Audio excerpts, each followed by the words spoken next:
বাঁশপাতা শুটকি ভর্তা করবো। মরিচটা টেলে নিলাম হালকা করে। এবার রসুনটা একটু টেলে নিব, তেলে ভেজে নিব একটু ভালো করেই। এবার শুটকিটা একটু ভেজে নিব।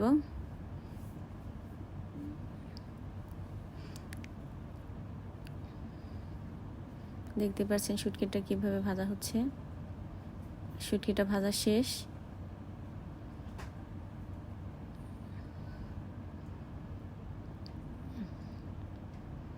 এবার মরিচটা পাটায় পিষে নিবে আপা। আজকের ভর্তা আপা বানাচ্ছে। লবণ দিয়ে দেওয়া হলো, রসুন। এবার শুটকিটা বাটা হবে।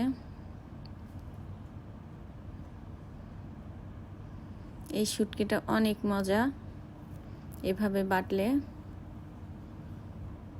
এবার পেস্টগুলো থেতু করে নিচ্ছে আপা। কাঁচা পেঁয়াজের একটা ফ্লেভার আসে শুটকির সাথে, অনেক মজা লাগে।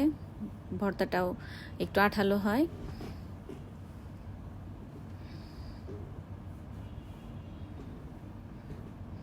মার্শাল্লাহ, ভর্তা বানানো শেষ। আজকে দুপুরের খাবার ছিল শুটকি ভর্তা, ঢেঁড়স ভাজি আর কচুর মুখী চিংড়ি দিয়ে।